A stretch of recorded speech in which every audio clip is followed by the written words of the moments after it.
Welcome, everyone. Thank you for coming to our ICE series. So I'm just going to do a quick intro. I want to thank Explore Edmonton for having this innovation zone and giving us this opportunity to share with the general public about some of the very cool tech and innovation that's happening across the province. So thank you to also all of our partners that have booths here this week. We're just all on the other side in the small booths, and there's a row of us, so please do go check out the small booths that are on the other side as well. And then I'd just also like to recognize our funders of our First Jobs program. So thank you to Prairies Can and Government of Alberta for funding our First Jobs program. If you want to learn more about them, please do come and talk to us afterwards. Our booth is just on the corner on the other side of this curtain here. And so I'm just going to do a quick overview of what our agenda is today. We're going to do a little, we're going to have Danny come up here and do an update for ERIN. That's the Edmonton Regional Innovation Network. And then she's actually going to do her draw. I think James is going to come up and draw the ticket. I've put him on the spot now, but Danny will read out the name. He's just going to pull the ticket out. And then we're going to have Fahim from Aero present about some of the very cool work that they are doing. And then after that, we're going to have Harpal come up and present. And then we're going to do just a panel discussion just about innovation and robotics in Alberta, and just generally about business and entrepreneurs. And hopefully they'll give you some advice. So I'm going to invite Danny up here then to give her update. Hello, everyone. I am the unwilling face of the Edmonton Regional Innovation Network. Nice to see some of my members here. Great to have you here, and great to have the support, like the continued support. Kudos to Gail for always stepping in and giving Edmonton Regional Innovation Network a helping hand. Kudos to our Edmonton Unlimited friends as well. And I will just jump straight into our update. So I told you last time that our RFP process is going to be launching soon. And soon means very soon. We've earmarked money for that, and just keep your ears on the ground and listen for that. It's a long-term funding for a GAP program, and we'll be releasing that in our newsletter. Another update is that the PSI subcommittee is planning a big hackathon. All 8 PSIs in Edmonton are coming together to plan this big hackathon that focuses on sustainable cities. It missed me just now. Sustainable cities. So keep your ears out of that. It should be something really huge. Finally, I want to invite you all to go to our website, go to our social media page. We need more likes. We need people to know about the great thing that Edmonton Regional Innovation Network is doing. And we need people like you to champion that. We need visibility so that more people can get access to our resources and get things moving in the Edmonton region. We want to put Edmonton on top. I'm very competitive. I need to beat Calgary. We need to beat Calgary. I need to go there and gloat and say that we've surpassed you. So please share, use up the resources that we have here. Alberta Innovates has been very keen on pushing money into the ecosystem. They are our major funders. So they give us money, and then we give you money, right? So it's a win-win situation, because we want to have innovation, Edmonton growing in terms of innovation and businesses. All right, without further ado, I'll call James Kierstead. He is the CEO of Levin Electronics. That's a company here in Edmonton. And he has graciously donated a soundbar and a subwoofer that we have done a raffle for. And I'm just going to use this opportunity to do a quick spin here. Then I'm going to ask James to do the honors of picking the winner. Oh, twist, yep. James is also the co-chair of the Edmonton Regional Innovation Network. Shrishti Batoria. Okay. Yeah, Shrishti Batoria Lamsal. I doubt she's here, so I'll have to meet her with this gift. Thank you, guys. Danny, just before you leave, I have 3 questions on the Edmonton RIN, all right? Okay. So the first question is, how many members does the Edmonton RIN have? Oh my God, we're approaching close to 200 members. Can you believe it? We beat Calgary. Calgary has, I'm always beating on Calgary. Everyone knows that. Calgary has like 50 members, and we have close to 200 members strong. What does that say about our ecosystem? It says it's pretty awesome. It says it's pretty awesome, and it says that everybody wants Edmonton to grow. Everybody wants Edmonton to surpass Calgary. It's not just me. All right, Danny, can you name 4 members of the Edmonton RIN? And perhaps they're steering committee members or they're just members of the RIN, just 4. Yeah, so you all know Levin Electronics, they're one as well. Technology Alberta is another. We also have Prairies Canada as a member as well. We have the City of Beaumont as a member as well, and we're bringing in the City of Edmonton as well as a member. We also have, oh my God, NABI. We have NATE. We have the UFA. We have so many people, I can't even remember all of them. And Alberta Innovates. It's like constantly growing. And these are key players that are pushing businesses to grow in Edmonton. Excellent. And the third question is, if anyone wants to hear more information on the Edmonton RIN, should they do? Oh my gosh, find me on LinkedIn, I'm joking. Go to edmontonrin.ca, like everyone is linked there. If you even want to find James on LinkedIn, just go to the steering committee and his face or his name is clickable. It takes you to his LinkedIn page. Same thing with me.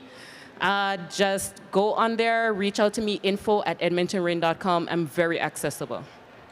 Thank you very much, Danny. No worries. Thank you, Danny.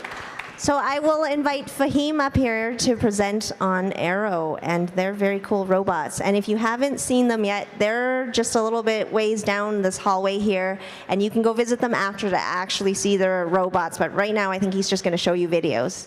Here you go, Fahim. Thank you, Stacy. Can I have the pointer? This one. Thank you. Hello, everyone.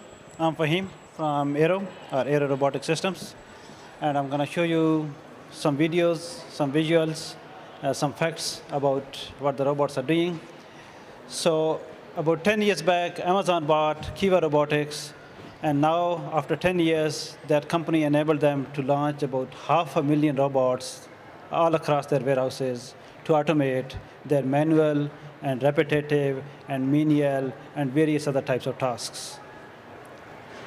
But that is unfortunately not the case with millions of small and medium-sized enterprises all across the world, actually. And what those enterprises do, they cannot buy another robotics company and keep buying such companies to basically accelerate that. But there's a problem with these small and medium-sized businesses. That means that they got a lot of manual and repetitive tasks, actually.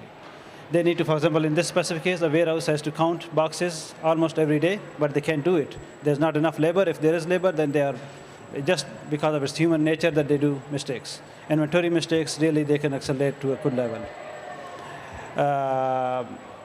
Not sure why this is not moving. This way? OK, good. And now this is another example. A manufacturing environment, they need to monitor their equipment regularly through various devices. That means that they need to ask some of their employees that can you basically get off of your desk, stop your work, regular work, and then get to equipment, do thermal imagery or vibration measurements or some other tasks. So again, a manual task. It has to happen a couple times a day, but it does not happen so efficiently. Moving boxes, requirement of various businesses. But still, you know, the way it happens that WCB cases, as you can, if you just ask around some warehouses all around, there are some very nasty statistics on that. Cleaning floors is a need of almost every business. In food distribution, it has to happen almost once or twice a day as part of the regulation. However, it is a need even of this kind of facility over here. Another task where basically people need to put their employees into very risky conditions when they have to basically deal with various chemicals. As I mentioned already, that whenever such tasks are done repetitively, people don't enjoy it. But of course, they have to do it because they have to get a check at the end of the month, but they commit mistakes. So we have been working, and again, there is one more example when basically, in fact, we are working with another company in NISCO on this specific project where we need to use our robots to paint the pipes. So before we got into the market, what was the scenario?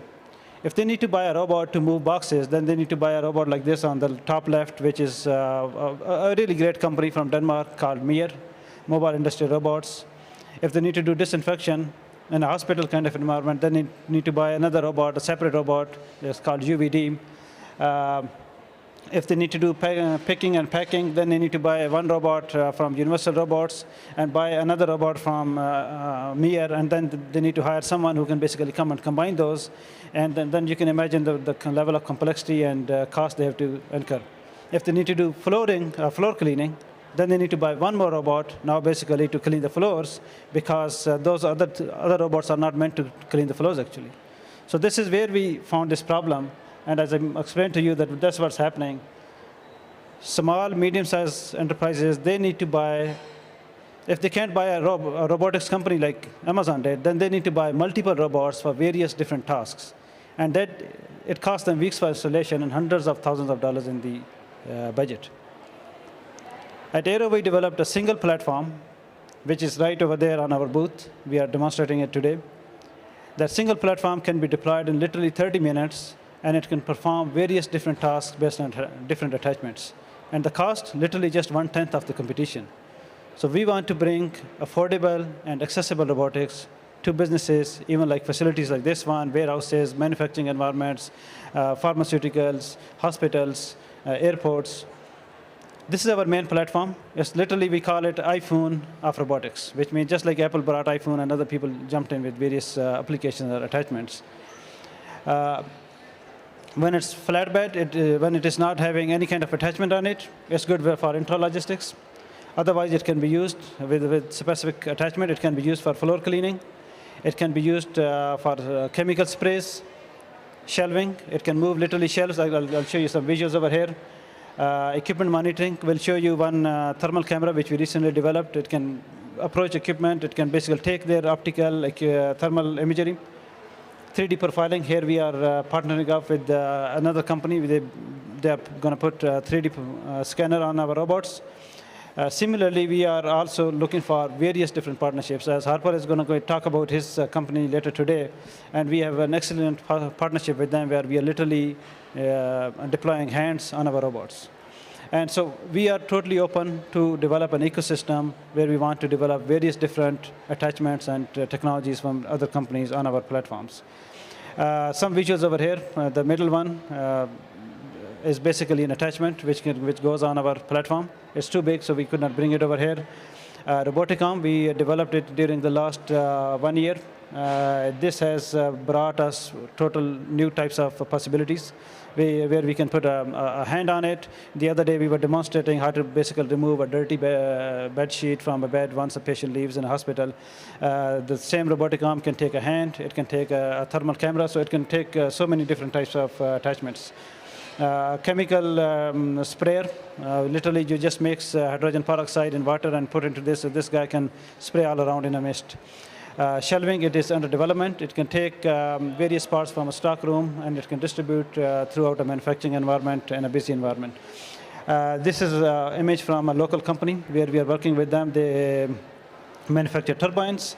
And this platform, they are interested in, especially for 3D profiling of the turbines. And once this is done with 3D profiling, this guy can literally clean their floors. Here is a small video. It is working in another company where they needed to ask their regular employees to stop their work and push a cart when they need to deliver their parts from one end, from the stock room to the other place. And now this robot was basically busy moving these boxes all across their building, so their employees can pay attention to more productive tasks of what they were hired for. I'll wait for a couple seconds and then move to the next one.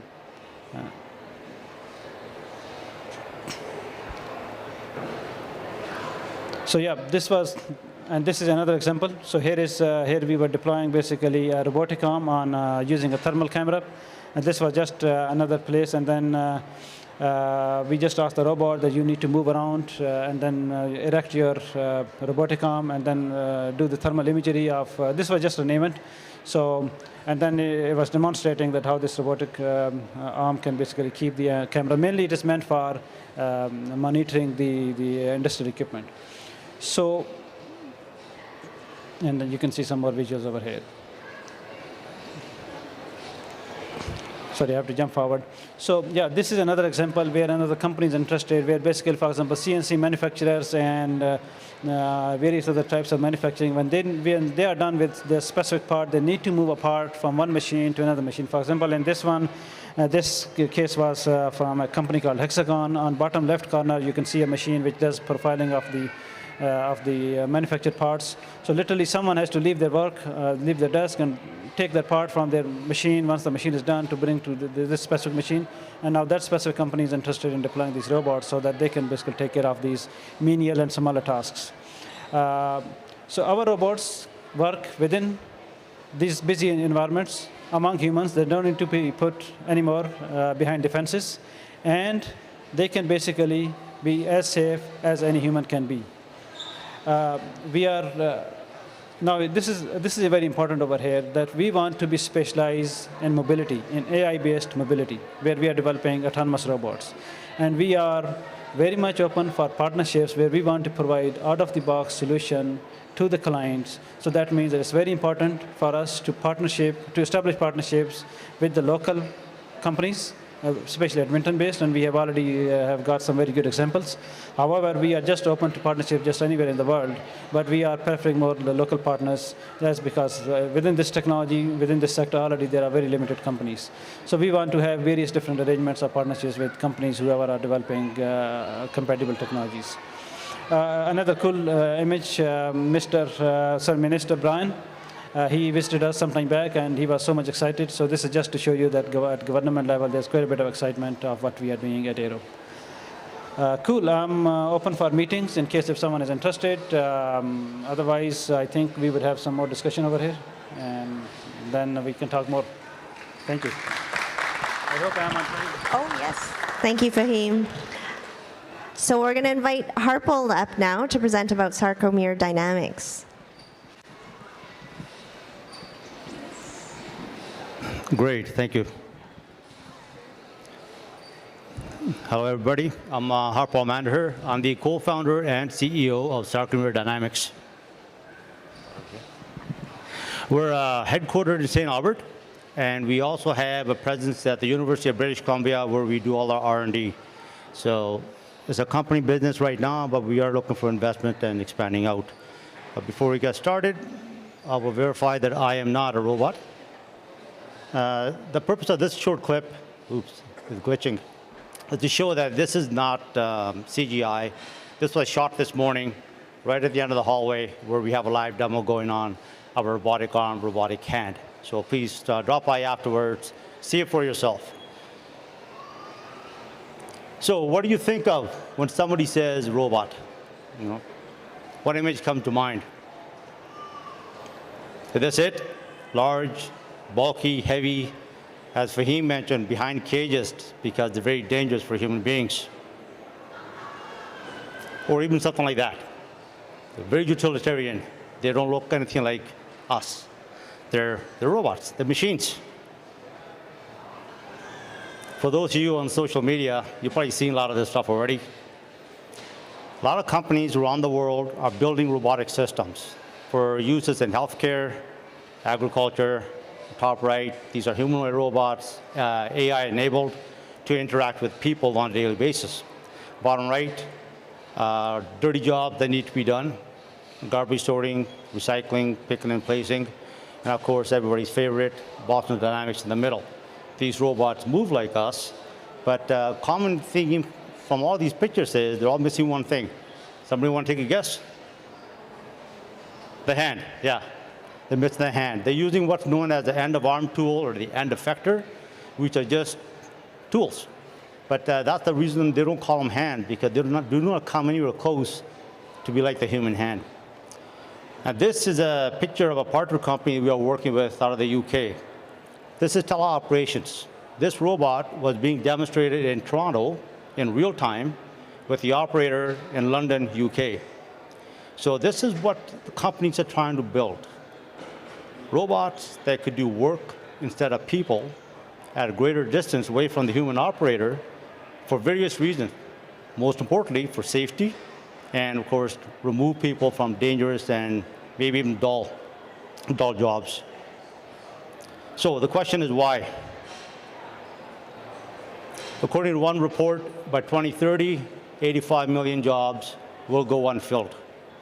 Out of those 85 million, it's our estimate that 11% of these jobs require human hand type of dexterity or functionality. Of course, it's not the top jobs like the CEO that are going to go unfilled. It's going to be at the bottom.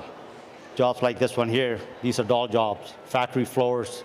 In this particular case, this is Amazon warehouse, where the robots, like Fahim mentioned, could automatically bring you pallets of stuff.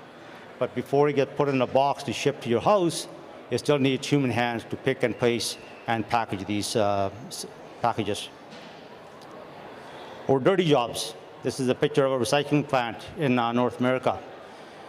Each one of these plants takes roughly 40 people. That's what the people do for an 8-hour shift, picking, shifting through other people's garbage to make a living. I won't get into the philosophical reasons why we shouldn't be doing that, but let's just look at the practical side of it. They're all wearing masks. It's a dirty, stinky business. A lot of turnover, very dangerous as well. If you could have machines to do it, why not? But so far, several companies are trying to build systems to do just that, automate it. But the problem is the dexterity of the human hand is missing. Suction grippers, they're great for certain things, but then they fail if the material they're dealing with is crumpled or dirty or wet. Parallel gripper, same thing, depending on how you hold it, what kind of material you're dealing with. So a lot of problems there. Of course, dangerous. This is closest to me personally. I'm ex-military. I retired last year after 32 years. And you could see that we're still handling EODs or bombs or whatever the case might be with human beings. Yeah, this dude in the front is covered in all sorts of Kevlar and what have you. But I tell you, when the bomb goes off, it is not a fun place to be. I personally know people who lost limbs, even died from this. So how do we do it? First of all, we recognize the artificial intelligence has come a long way. Machine learning, machine vision, all the sensor technologies, they've been making great advances, leaps and bounds. As Fahim already mentioned, autonomous navigation, AI-enabled systems are out there that could wander around among us without hurting us, without running us over. Yesterday I saw a perfect example of that. Fahim's robot going back and forth doing this thing around obstacles. His daughter sitting on one side coloring a book. I'm going, that itself should be a little advertisement for your robot right there, just how safe they are. So this is the technical problem that we at Starkmeyer Dynamics are trying to solve, the end-of-arm tool. Conventional robotics are heavy, they're bulky, and so you could have one of the two things. You can make them very dexterous and have a 5-kilogram end-of-arm tool, or you can make it very light and have a 2-finger gripper, which is pretty well limited in utility. And there's a solution. We built a near-human robotic hand. This hand was deployed in February this year to a company in the US, and what they are doing, they're automating fast food restaurants. So our hand allows them to do that. Question might come up, why not just have a little special tool to grab that fry basket? They're already doing that, but they don't want that. They want a universal gripper. So you could do the fry basket now, turn around, grab a spatula, flip the burger, a few seconds later, grab that burger, put it on the plate, hand it to a customer. See where we're going with this? General purpose labor. In warehouses, the technology is already there. All we need to do is bring the different components together. The mobility, the AI, and have Fahim mentioned once again, put an arm on the system. We have a very agile platform, a robotic system that could do a lot of stuff that we don't want necessarily people doing because it's just not worth their time. They're better off doing something else. That platform, that picture you see on the right is a project that Fahim and I are working on right now. It'll be delivered next year. and that's an autonomous robotic system to handle dangerous chemicals and dangerous items. So within Sarcomere, this is our innovational goals. We are ahead of schedule. We're supposed to be working on that torso by mid-2024, but we already started on that. So we had some great successes, great breakthroughs. So what we're doing is we introduced the 3D hand, the 3D standing for dull, dirty, and dangerous, for light industry use. That hand's already being deployed with certain partners, and once we refine it, it'll be available for sale by November this year. We're also working on an arm in-house because the hand has a payload capacity of 10 kilograms. So if I want to buy off-the-shelf arm that could handle that or work with that hand, it's over $100,000. And we are trying to do is keep the cost down to make it more affordable for small enterprises to adopt these systems for their regular use. So we'll build the arm. So once you got a hand and the arm, well, the torso just duplicating your arm and the hand and put something in between it. Our goal by 2025 is to meet or exceed the capabilities of the human hand. We're talking in size, weight, and functionality, right down to the 25 degrees of freedom and the sense of touch and the feedback we get from our skin, which we normally take for granted. So that's our goal, to allow manufacturers and system integrators to automate general purpose tasks. These are the projects we have in the queue right now. I mentioned we have one autonomous system that is due for demonstration by next June, fully funded. We have 3 beta trials on the go. We have 3 R&D projects, one with a UK company.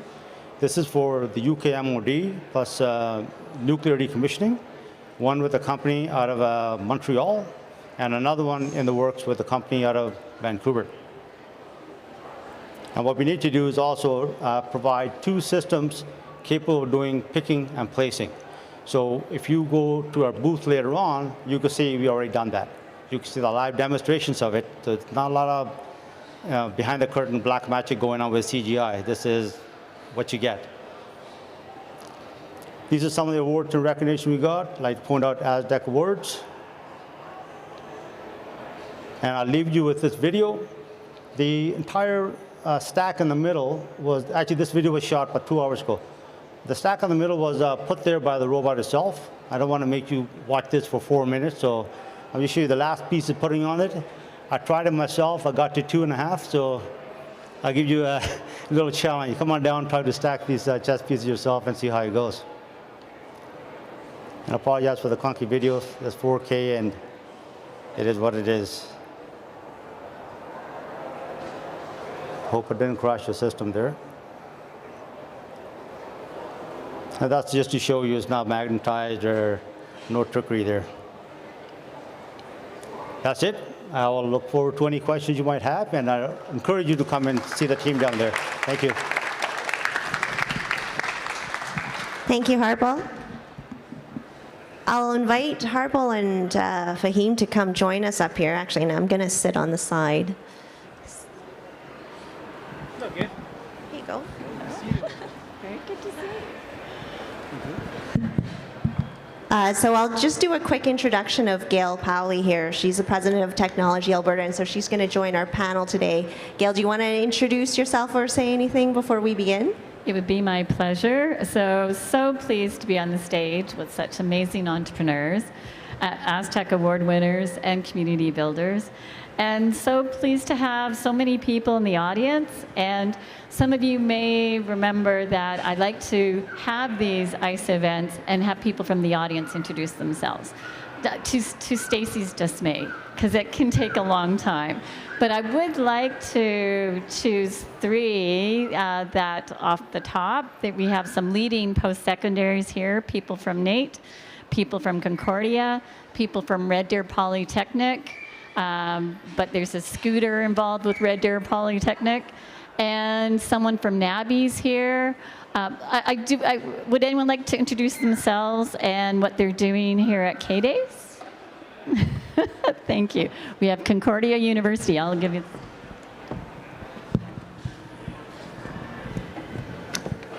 Thanks, Gail. I'm Isha Katyal. I'm the Associate Vice President Innovation at Concordia University of Edmonton. Today's theme was industrial innovation. And one of the things that we've been seeing is that there is a tremendous growth of tech companies. We saw two amazing examples today. But today I'm here with my team and some professors and some students who are sitting here to talk about security. When it comes to tech companies, how serious are we when we're thinking about deploying technology into the world and making sure that the data privacy is maintained? What if that robotic arm is hacked by somebody, and rather than putting those chess pieces on top of each other, the arm just does this and destroys the chess game? So security is a key piece when it comes to technology development. And we have some cool examples on our booth, so please visit us, and always looking to connect and do more things. Very good. So good to have Concordia here. And also, that was the Associate VP Research, Associate VP Innovation, and a 40 under 40 winner. And we have such great community here today. And Technology Alberta, we are an organization that builds community in the tech sector with tech businesses, post-secondaries, and more. So with that, I will turn it over to Stacy. Back to you. Thank you, Gail. So actually, you just gave me the perfect opening to my first question, which is about community. We have so many community builders present here today, but I want to hear from Fahim and Harpal that you are both very active in the community, and I want to know what it's meant to you, how it's impacted your company, and why you choose to be so active in the community. And then after that, I want to follow that up with Gail and say, you actually won the Community Champion of the Year award earlier this year with the YAG Startup Awards, and I want to know what you see is working in our community now, but also where you want it to improve and where you want it to go. So let's start with Harpal. Excellent, thank you. Yeah, so there's nothing wrong with doing it alone, but that's the hard way. What community does is, especially a group like this, or even an incubator, or we're part of the UBC Hatch program as well, it gives us an opportunity to share our woes, even though nobody can solve them for you. It's good to have that compassionate ear so that they know what you're going through. They're not just brushing it off. I tell you right now, my friends and family are tired of me talking about the company, so I need somebody else to talk to. And like-minded folks are the best place to go. In addition to just that, the mental well-being that's offered by the discussion that like-minded folks, it's access to resources. Remember, there are many eyes and ears out there. They know what's coming down the pipe for grants, opportunities. That's how we met Fahim. It was just somebody at BC mentioned, hey, there's a call for a proposal from the military for a robot demonstration. They sent it to me. By that time, Raj had Nabi introduced me to Fahim. Within 24 hours, we turned around, put a system together, and we were demonstrated within a week. So it just because the community was there, that they were, I wouldn't say they were thinking of me necessarily, but when an opportunity came up, they thought, hey, that guy would probably benefit from it. Otherwise, I would have missed that opportunity. Very narrow window there for us.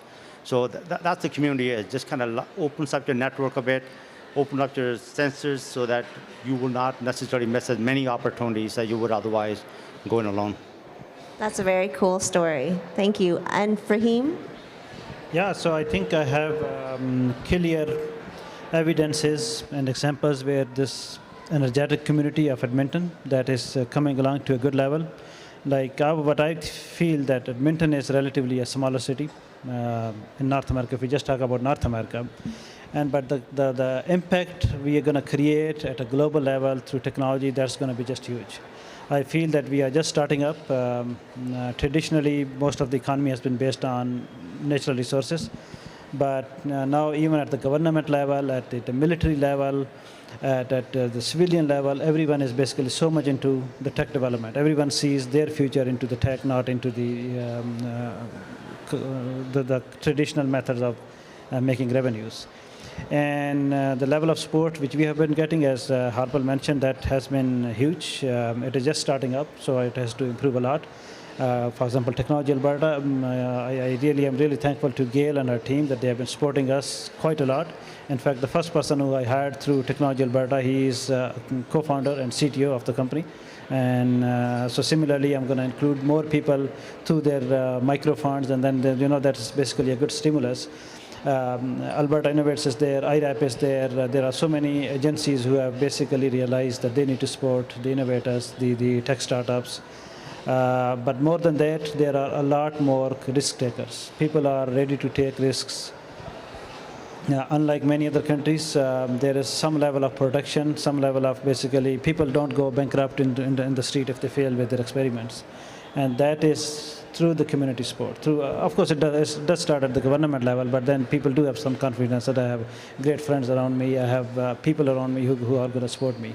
But ultimately, it's going to create a global impact of Canada as a country throughout the world, just like we see Japan and Germany basically as tech hubs or manufacturing hubs.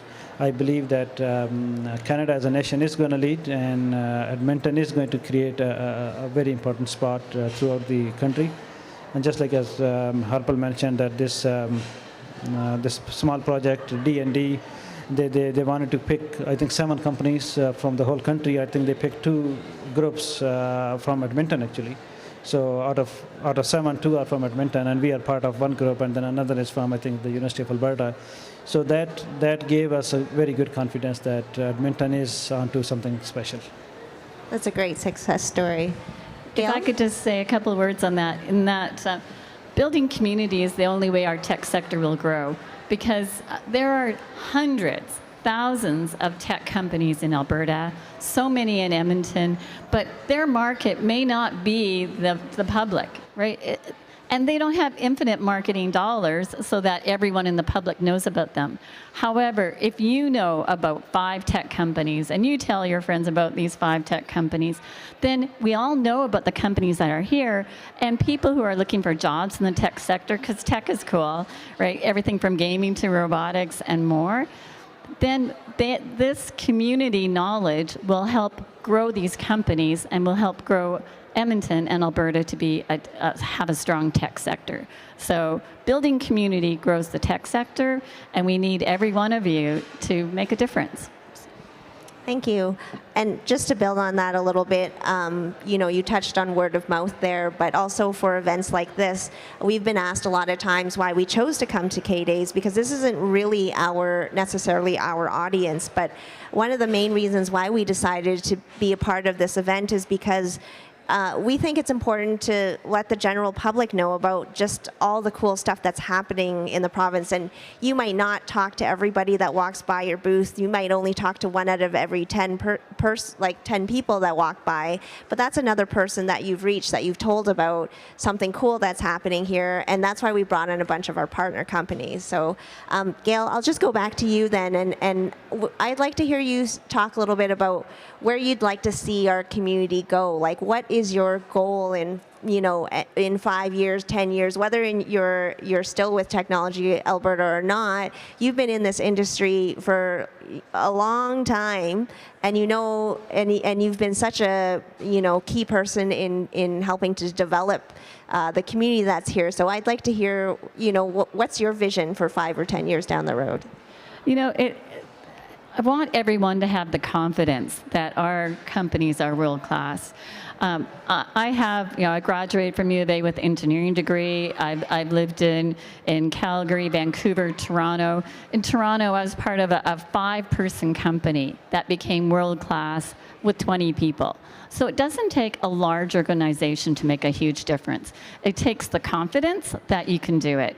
And so we have the companies that have the confidence, a little bit of marketing, and customers that are willing to recognize that it's not about size, it's about quality, it's about drive, and we have that. So spreading the word, and actually, I did find that by living in multiple cities and thinking, wow, look at these cities. Edmonton had so much. And it's kind of hard when you live in one city or one region all the time just to understand that. But we have world-class universities, great researchers, great people, great community. I would like to see an early adopter customer community. That would be very helpful. And we're starting that. And in fact, Edmonton Unlimited has a really outstanding program called Capital City Pilots, where the city of Edmonton is becoming that first customer for Edmonton Innovators. And that competition has just recently opened. Edmonton Unlimited's new offices are downtown. Please check it out. Wednesday mornings, there's coffee day, free coffee, and you get to meet innovators and community builders. And look forward to seeing you there. Thank you. So you touched on it already. Small companies, we're all about supporting small to medium enterprises in our province. I want to talk to Fahim and Harpal a little bit about where you see the robotics industry in Alberta right now. Like where is, or even around the world, where are we? How big is the market right now? As a small company, that competition of those bigger companies, where do you see it? But both of you are doing such innovative work and at such like customizable, at a much better price point. Can you speak a little bit about that? I don't know who wants to start. Maybe we'll go to Fahim first this time. Yeah, well, Alberta does not have a lot of robotics companies, but it's growing very quickly. Like what we are doing, what Sarcomer is doing, Robotics is there in Calgary, Copperstone is here in Alberta, in Edmonton. So it is going quickly because every new company brings some inspiration to the next ones. And people are taking risks. Unfortunately, robotics is highly capital intensive kind of industry. It needs a lot of experiments. There are a lot of failures. In the last 4 years when we completed our research, millions of dollars went into the development. We failed a lot more number of times than we succeeded, but it is growing. And then people who get into this, they realize it after some time. However, the market is huge. It's literally hundreds of billions of dollars market just because there are specific problems which we need to solve. For example, Sarcomer is totally just onto development of a hand. We are just making that hand basically move from one point to another point. Every company has got one specific problem to solve, and they are just totally onto it. And it is just starting up globally. This is a very global industry. Even robotics is very much suitable for those places where there is labor shortage and where there are high standards of safety. But we recently, Harpal find out that even he has been approached by those countries where even there is cheap labor, but still they are more concerned about the efficiency and about the task getting done actually. And so it is a type of industry where I give this analogy of people basically that there was a time when PCs were coming in and people were afraid, and then PCs basically got introduced and they created more jobs, more opportunities, and now basically we can't live without a computer having in our home or in a business. But I have a huge confidence in this specific industry, and it is growing quickly globally, actually. If I could say a little bit on robotics, in that many of you have heard about a gaming company called BioWare that made it really big here in Edmonton, and as it got bigger and bigger, and EA Games came in. People left that company to get back to that entrepreneurial size of company, the small company. Now Edmonton has so many gaming companies, and we've had a panel on gaming where they said that if you wanted to work in the gaming industry in Edmonton, in Alberta, you can do it. Well, before that wasn't even an option like 15 years ago. Also in robotics, Robotics in Calgary is a very big company that uses robotics. It's getting so big that there may be a lot of little companies coming soon, and that could be the next wave of a very strong industry, a tech industry in Alberta. Thanks, Gail. We'll go to Harpal. Yeah, that's just it. Once you get a certain mass of a certain technology or certain capability in industry, then new startups start gravitating towards that. We see that in the Lower Mainland, it's very tech heavy, and we're getting pulled into that, metaphorically, of course. Everybody telling us, hey, move here, there's a lot of robotics guys here. We'll see about that later. Right now, we're part of this ecosystem where we could talk to people like Fahim. I don't need to go to 14 doorkeepers to get to the decision maker. So that's the advantage of working in a small, medium, I guess, ecosystem. Your question about how big is the robotics market? Well, at the risk of sounding like I'm appealing to authority, if you watched a video by Elon Musk a while back, it's bigger than the automotive industry. This is general purpose robots we're talking about. We're not talking specialized stuff in auto industry. We're talking about general purpose robots to walk around here among us, to clean up after we make a mess here, whatever the case might be. And that's coming. I already mentioned in my presentation, it's coming. Now, just on the 85 million jobs going unfilled, the economic impact of that is in the trillions, just that one little demographic. And the 11% of those jobs, which is 9.35 million, that at minimum wage works out to about a little over $800 billion. So it's numbers are crazy. So even though that's where I like to be in a few years, maybe 10 years, I don't know. But the bottom line is the market is just so big. There's room for everybody. And there's enough room for us to collaborate and build systems together, help solve problems, and everybody wins instead of us, protecting a little rice bowl and going forward from that. Excellent.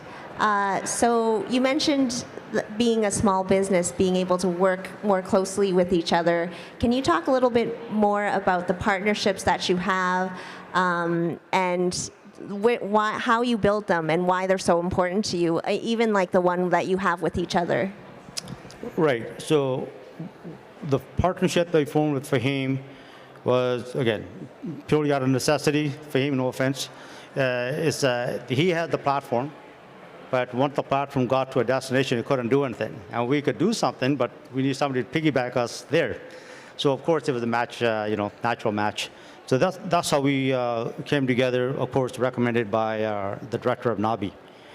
For other partnerships that we started, they're all similar.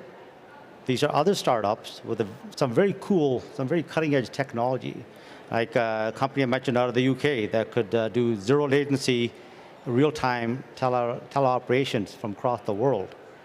They got everything except for the hand. So they found us in Toronto at Collision. So this goes back into your earlier question, why does community matter? Because I was recommended to those guys, to 3 other people that had just met in various functions like this. So be nice to everybody. You never know where they're gonna, make a recommendation for you. But that's how and the reason we're able to talk to these folks eye to eye, is they're not that big. They're not burdened down by all sorts of layers of decision making. They're just like us. They're in a race, whether it's just in our mind, I don't know, but I believe we are in a sprint. I feel somebody behind me, so we had to get out there, make the best tech, get it in market as soon as we can before we become obsolete. And there's other companies, again, like Fahim, like our partners out of the UK. This morning I talked to another partner out of Phoenix, another one out of Montreal. They're all the same thing. They get some very niche, cutting edge stuff that if you bring it together, we can make something much better. Okay. So you mentioned, do you have anything you want to add to that, Fahim? Yeah, sure. Partnerships is crucial mainly because robotics is an extremely complex technology to build, actually. So one specific company can't do everything just on a machine, actually. They have to be dependent. Other than what we are doing with Sarcomer, we recently started with another two-people company called Elementium. Elementium, they are just coming out of the university. They are developing software for 3D scanners, and now they want some system to take their 3D scanner or a camera to some spot so that it can perform its operation. So people need us for mobility. We need them for basically to perform a certain function. So similarly, this can't be performed with just single company that we are doing this and this. However, in certain cases, there are some cases where we can't find a certain technology, and companies like us, then we have to invest ourselves when we have to develop technology. But partnerships, I don't think, I mean, there could be some other examples as well, but probably robotics cannot be done without community support as well as partnerships. Thank you. I just want to go back to something that you mentioned, Fahim. You feel like you're in a sprint, and that there's, there's people coming up behind you. What's what's the competition like out there? Is it the larger companies that is the competition? Is it, researchers that are working in universities that have a different level of funding? Is it other small companies out there, or is it just a little bit of everything? Yeah, a little bit of everything. A lot of established companies out there, they're comfortable because they are sitting on top of the mountain and they don't see any competitors trying to break in. I would say up till recently, high dexterity hands is a very niche market for universities and high-end research, Fortune 500 companies who are willing to pay up to $250,000 for an arm. But we did talk to all of these companies already. They're interested in our actuator technology because how do we make it 80% lighter? How do we make it 85% more compact? How do we make it 1/10 the price? So they're poking around. They've been at it for a couple of years. We got all sorts of offers to license tech or even to start working with them. But these are big companies, and we've been warned off by various advisors, say, don't. Do what you're doing, focus on your tech development, get it out the door, and then get fancy with licensing agreements and so on. So these companies are, I wouldn't say dumb or lazy, it's just that they're just burdened with a decision-making process that's much longer than ours. I could go home right now, we can start changing things around if we want to. Any investors in the audience, don't worry, I'm not doing that. But we're more agile as a small company. Right now, we have 10 people full-time, out of which eight are engineers. And Nancy and I, the other two co-founders, we just handle the administrative corporate development stuff. So we focus on getting the stuff out. And if an opportunity comes up, we could quickly react to that and make a decision whether you want to take it or not. And that's why partnerships are important, because not only are they like-minded people, but there's an opportunity, a new market that nobody's paying attention to. And it's not because the market's not there. It just hasn't been, it got scratched enough to bring it to life. Do you mind if I dive into Please that? do. So I'd like to, so you had mentioned 10 jobs in the Edmonton area. And Technology Alberta has a jobs program working with hundreds of tech companies across the province, where students connected with any Alberta post-secondary at any level, from first-year students to PhDs in tech as well as business, arts, can get a part-time job with tech companies across the province. So great opportunity, supported by the federal and provincial governments. Can you talk a little bit about the kind of work the students get to do in your company? And then over, of course, to ERIN. Yeah, just a quick correction, I should say. It's not 10 here in Alberta. It's 10 across the company. We got half in Alberta, half at the University of British Columbia. We have a lab there. And so some of the jobs we got people doing, we got co-op students working for us, and we throw them right on the fire. Right in the lab, get to work. And some of the greatest ideas come from these kids who are fearless. They don't know what they shouldn't be doing or shouldn't be trying. And just like our lead engineer. So I wouldn't say they're crazy, but they're just kind of very bold in what they're doing. And they're enjoying themselves. That gets a lot of breakthroughs. As for the non-technical team, with each of the folks, we have a young lady working for us out of Calgary. She's doing a lot of the coding and programming for us. Nowadays, we could do a lot of this stuff remotely. Presence in Calgary, presence in Edmonton, Alberta, or BC, and we also had, for a while, a temporary worker out of Ontario. It doesn't matter. We could do it, but we're trying to bring as many as we can into Alberta, leveraging some of the programs that are available to us. Excellent. Thank you. Arrow. Yeah, so I'd like to put a small comment on your earlier question about the competition. Competition is good, always. It helps you validate the market. And I'd like to tell you that many countries have declared robotics as their part of their national strategy. Just like semiconductors, China is putting huge amount of money into robotics. So yeah, competition is there, and it's great. Coming to your question, Gail, we have multiple people. Some of them are here in Edmonton, some are outside, and most of them are in the technical roles. And almost half of those people are basically doing machine learning, AI part, coding, software development, and other half are more on the other technical roles like electrical, mechanical. Even yesterday we created another job where we hired a sales associate. His complete job is basically to have a client outreach. So he's just going to work directly with me. So, I mean, we are tiny, small examples, small companies, but even at this level, we managed to create a certain level of important jobs. And as we grow ahead, then definitely more and more opportunities are coming up to absorb all the talent which is being produced within Edmonton and outside as well. Excellent. So again, evidence that there are artificial intelligence, machine learning jobs here in Edmonton. Oh yeah, it's a lot. I mean, our company is going to create a lot more jobs in machine learning. Once you come up to our booth, once people are there, we'll show you some of the examples. But we are doing quite a bit of AI actually. Thank you. If I could add to that, over the next 6 months, we'll find out shortly if a major contract comes through. We could be setting up a manufacturing facility here, and that could be tens of jobs, and they're all technical. Everything to do with 3D printing, materials, and robotics assembly, so forth. Oh, well, that's very exciting news.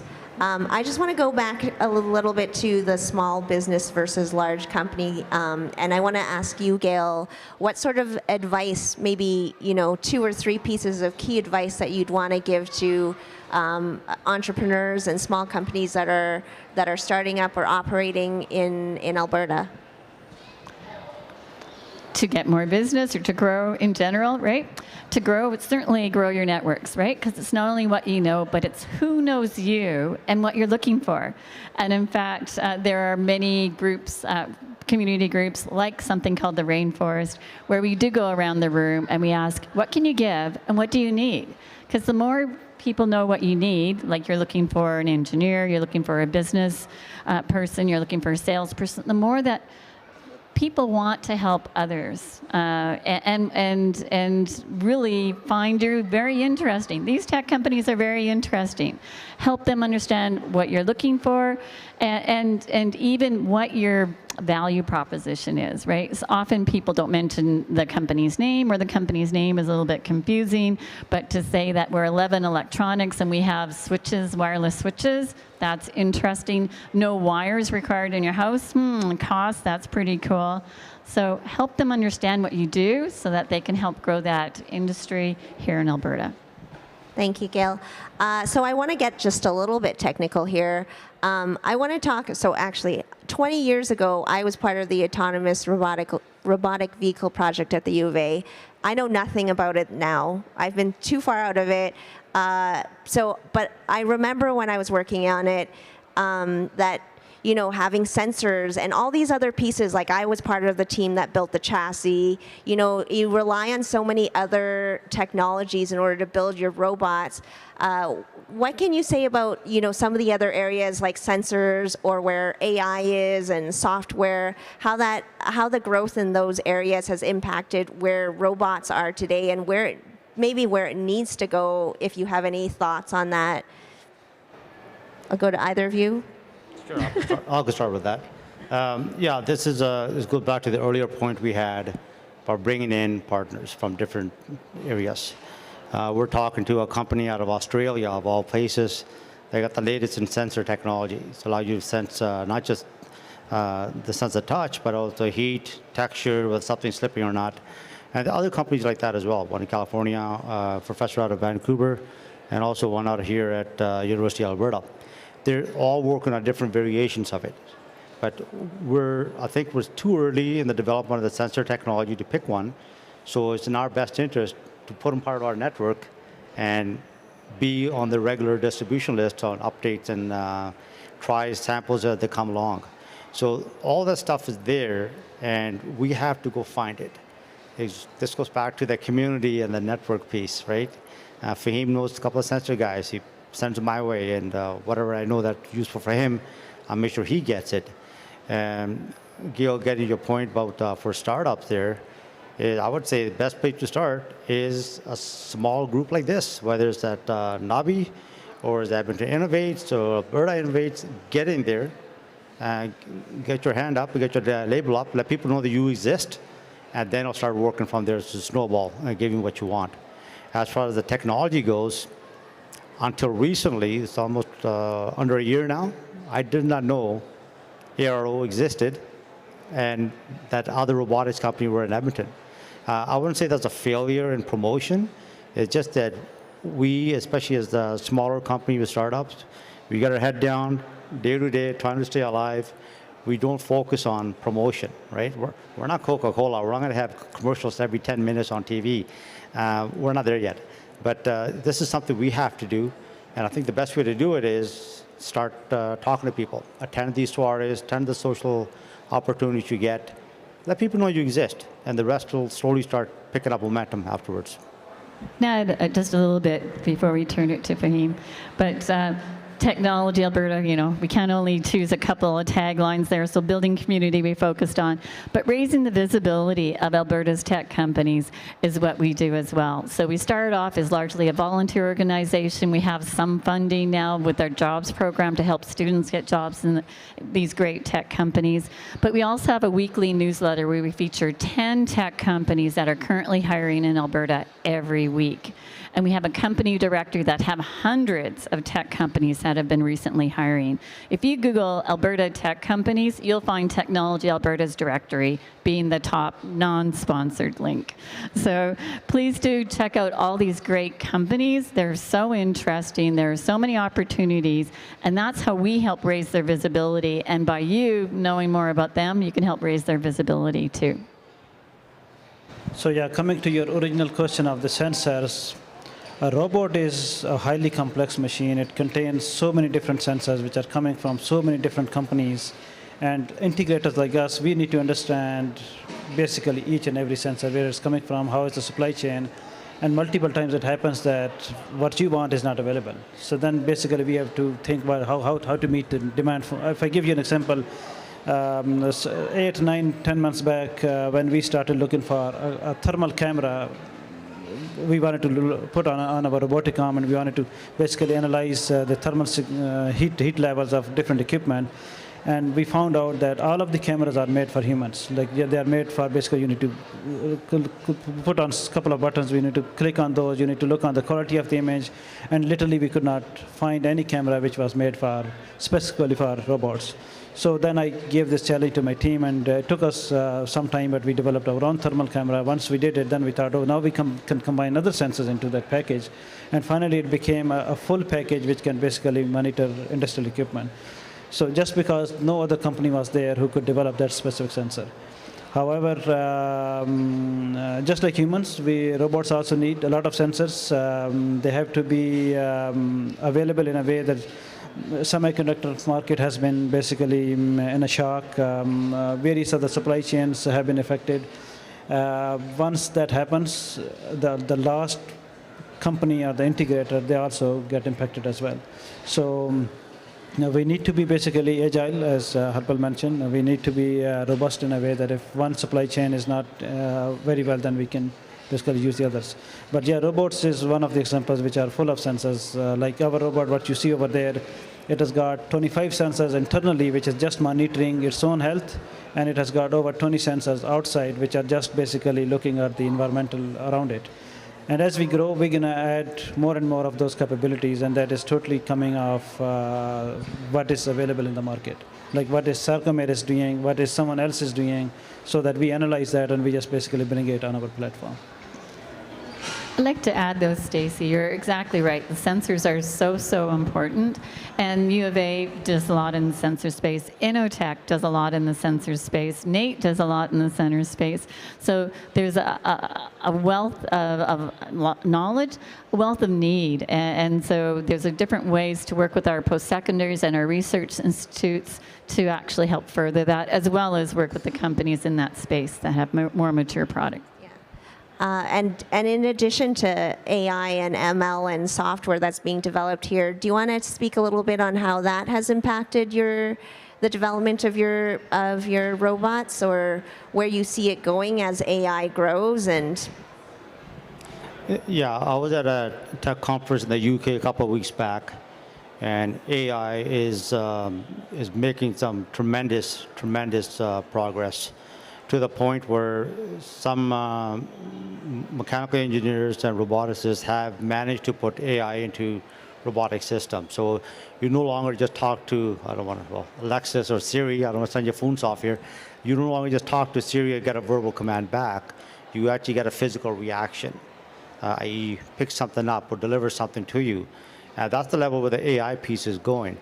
And we are very keen on bringing that into our technology. We don't have an AI component within our team just yet. We rely on Fahim, his AI, for the bunch of projects we have on the go.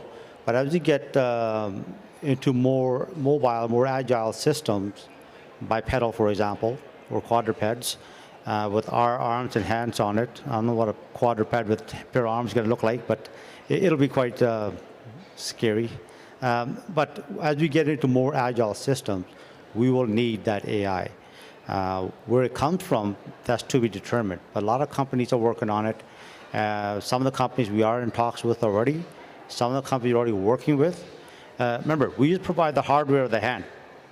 They're, like Fahim, they're system integrators. They take our stuff, add it to other commercial off-the-shelf items available, and put a whole system together. And each one of them got their own machine learning, their own sensor suite, and their own AI, of course, because they got their own end user in mind as well. I would like to add, Opportunities for more partners.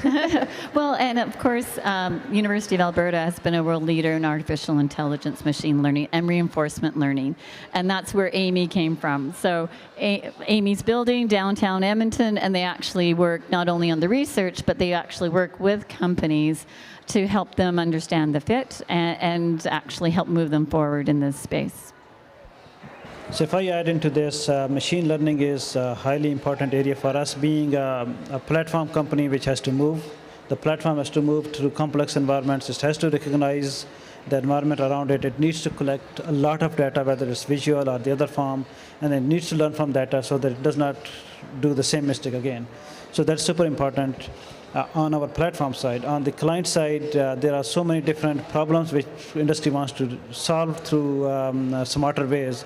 For example, various food distributors, they approached us. They want to do their cycle counting, that's what they call it, but basically it's counting boxes or keeping an inventory management or how many boxes are there on a shelf, how to identify a box in 3D, how to basically count number of boxes or number of potato bags or Coke cans, or there are over 1,000 different types of shapes and types of items which are basically in a standard food distribution facility.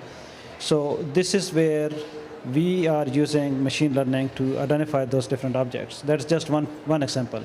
Then we need to, for example, the project which we are working with the military, there we need to identify unknown materials. When you load basically a library of thousands of different molecules or complex materials, and then it has to shoot a laser, the information comes back, you need to analyze all the information which comes back, you need to analyze that through thousands of different available libraries and find out what was that unknown material. So machine learning, it is very timely. People need it in various industries. Of course, it has been a gradual development in AI.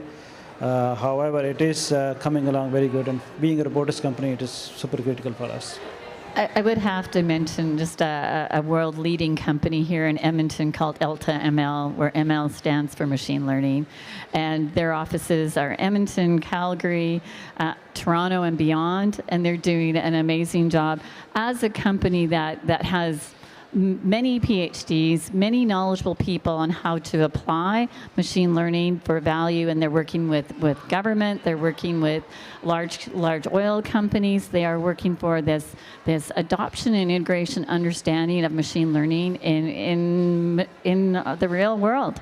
So, and they're right here in Edmonton, that's where they start. Gail, I love that you are forever an advocate of countless businesses and organizations throughout Alberta. So I'd like to just open up here for any questions from the audience, if there are any. Any questions from the audience there? No? Oh, yes, please come on up.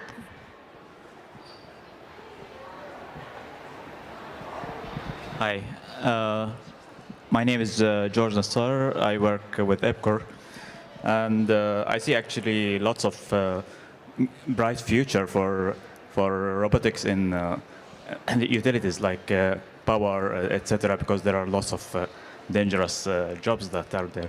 So hopefully something will in the future. A question to Fahim. You mentioned that sometimes there are failures when you're testing, and these failures could like result in cost, etc. So, do you have in order to minimize this, computer simulations before you do the actual tests on? Yeah, I mean, there is a whole process to develop a technology which is fail-proof. At the engineering level, it has to be designed first before even you start the simulations.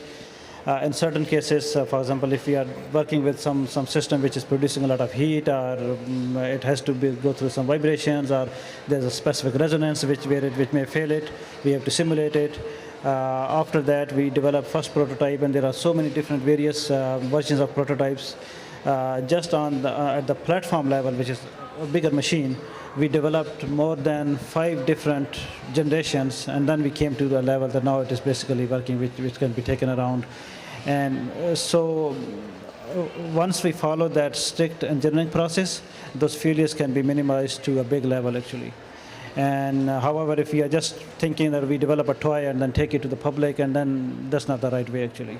So it has to go through various levels of testing. It literally, even sometimes we just shake things vigorously. We have been putting our robots into cars. Harpal drove a car with our robot to Vancouver, and I'm sure that specific platform went through various shocks and various levels of situations where it could have been damaged, but it never happened because we already had it tested, actually, and we confidently gave him that it's not going to catch fire, it's not going to basically hit someone over there. So that happens when we go through the rigorous process of testing within the building, within our on-site. Oops. I think it's outstanding that EPCOR recognizes there's a lot of great uses for robotics, especially because there are a lot of dangerous applications.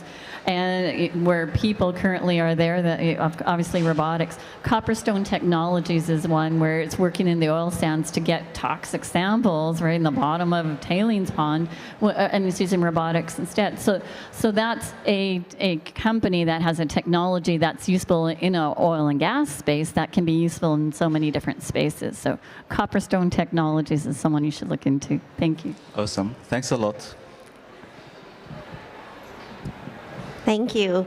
Any final words from Harpal and Fahim before we close up our session? I just want to say thank you very much for putting this together, this opportunity. I get it. People walking by, coming and visiting us at a booth there, they're not going to buy a robotic system from us, but it's great talking to people and just showcasing what we've been busy with, and allows my team to get out of the office and meet real people instead of just guy yelling at them to work faster. Thanks. Go ahead, I realize it's Fahim next, but if we could go in this order, that's great, because EPCOR is an example. City of Edmonton is an example of early adopter people who are interested, right? And whether they buy it or whether they give you feedback so that you can actually improve your technologies. And in fact, one company I worked with that was here in Edmonton, I was employee number 100, we grew to 500, 18 offices around the world. We started industry boards of directions so that customers gave us feedback to our technology, and they soon recognized that we were taking that feedback, and they bought the technologies, and this company became a world-class organization. So that's where it starts, by getting people who are interested in giving feedback to entrepreneurs and inventors like the ones we have here. So thank you for being here, and over to you, Fahim. Well, as a final word, I'd like to be thankful to you guys who basically put all the efforts together to brought us in front of the crowd over here, and then everyone else who are over here who are interested to listen and to learn about the technology. From our side, like many students groups have been approaching us, like there is AC Robotics and some other robotics, and we always offer them that take our platform, do your education part, the way they are promoting the technology. Our platforms are relatively expensive, but we definitely want to help community that literally if you need to, even if there is certain warehouse or certain manufacturer, if they need to do some sort of validation within their building, or they need to show it to their clients that they have certain level of technology, they can just approach us, and without any charge, we want to offer it to them. So that's just to provide some help to the community, and getting some feedback is also appreciated. However, if nothing comes back to us, we feel it very happy that we were able to help someone. Well said, Fahim. So I'm just going to do a little plug for Technology Alberta and our programs. As I'm sure you've all gathered, we're really passionate about supporting the tech community across Alberta, and particularly small, medium businesses. So we do have our First Jobs program, and that's one of the ways that we are able to support them is by finding them talent. It's funded by Prairies Can and by the government of Alberta. And for us, it's also a way to connect with the future of tech in Alberta, who are the students. So we want to keep that talent here. So if you want to learn more about that, Julia, our programs manager, is here. I don't see her in the audience right now, so she must be over at our booth, which is just around the corner, just on the other side of that giant industrial innovation sign there behind you. And then I want to talk a little bit about our Aztec Awards. So the Aztec Awards is our way of, we're going into the 34th year of the Aztec Awards. It's to celebrate science, technology, and leadership, outstanding achievements in all those areas across Alberta. And we're still open for nominations. So if your company, if you want to nominate your company, or if you know of another company that should be recognized, please send them our way.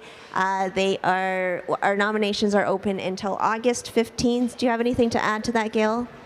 And the gala is November 3rd, yes. And it's always sold out. And if anyone wants to sponsor, volunteer, and be part of the community, please join us. Thank you, Stacy. Thank you, everyone, for joining us. And one last thing, I just want to thank our all of our partners. We do have some gifts for them, so I'm going to just. I see Jason in the crowd there from Ocean ML. He's a partner company of ours, has used our First Jobs program. So I'm going to get you to just come up here. We've just got our I Heart Alberta Tech mugs to give away here and some stickers. So thank you for coming and participating in this event with us.